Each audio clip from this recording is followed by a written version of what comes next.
নমস্কার বন্ধুরা। পৃথিবীতে এমন কিছু রহস্য আছে যার মাহাত্ম্য আমাদের সাধারণ জ্ঞানের ঊর্ধ্বে।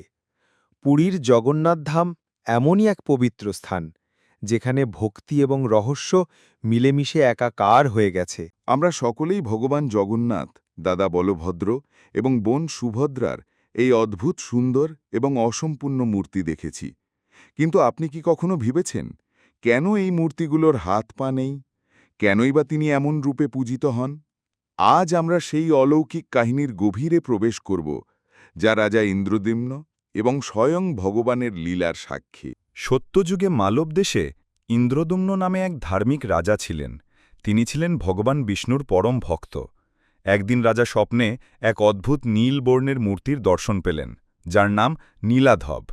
সেই রূপ দেখে তিনি এতটাই মোহিত হলেন যে তিনি সেই মূর্তিকে খুঁজে বের করে প্রতিষ্ঠা করার সংকল্প নিলেন। বিদ্যাপতি বুঝতে পারলেন যে বিশ্বাবসুই নীলাধবের পূজারী। তিনি বিশ্বাবসুর কন্যা ললিতার প্রেমে পড়েন এবং তাকে বিবাহ করেন। অবশেষে ললিতার অনুরোধে বিশ্বাবসু তার জামাতাকে নীলাধবের দর্শন করাতে রাজি হন। গুহায় পৌঁছে বিদ্যাপতি নীলাধবের অপরূপ রূপ দেখে মুগ্ধ ও স্তব্ধ হয়ে গেলেন। তিনি বুঝতে পারলেন এই সেই মূর্তি যার স্বপ্ন রাজা ইন্দ্রদ্যুম্ন দেখেছিলেন। বিদ্যাপতি ফিরে এসে রাজাকে সব কথা জানালেন। রাজা ইন্দ্রদ্যুম্ন বিশাল সেনাবাহিনী নিয়ে সেই স্থানে পৌঁছলেন, কিন্তু গুহায় প্রবেশ করে দেখলেন নীলাধব অন্তর্ধান হয়েছেন। রাজা দুঃখে কাতর হয়ে অনশন শুরু করলেন। তখন এক রাতে তিনি দৈববাণী শুনলেন। হে রাজন, তুমি আমাকে ওই রূপে আর পাবে না। তুমি পুরীর সমুদ্র তটে যাও। সেখানে একটি বিশাল দারু অর্থাৎ কাঠের খণ্ড ভেসে আসবে। সেই দারুতেই তুমি আমার রূপ নির্মাণ করবে। দৈববাণী সত্যি হল।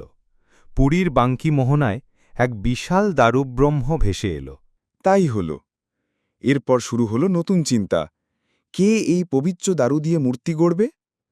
রাজ্যের সেরা কারিগররা এসে চেষ্টা করল, কিন্তু তাদের ছেনি হাতুড়ি কাঠে লাগতেই ভেঙে যাচ্ছিল।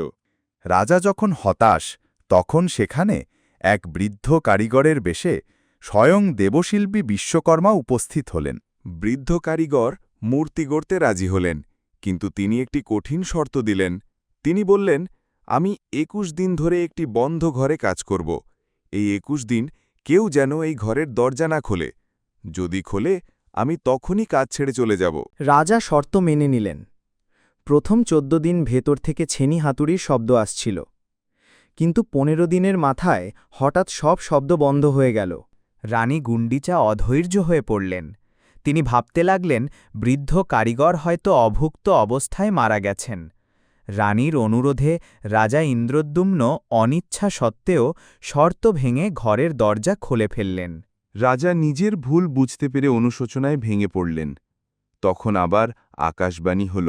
আকাশবাণী শান্ত ও স্নেহপূর্ণ স্বরে। হে রাজন, তুমি দুঃখ করো না। আমি এই রূপেই পূজিত হতে চাই।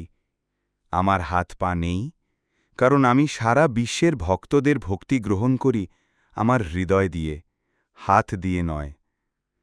আমি আমার ভক্তদের কাছে হেঁটে যাই না, বরং তাদের ভক্তির টানেই আমি সর্বত্র বিরাজ করি। সেই দিন থেকেই ভগবান জগন্নাথ এই অসম্পূর্ণ রূপেই পূজিত হয়ে আসছেন।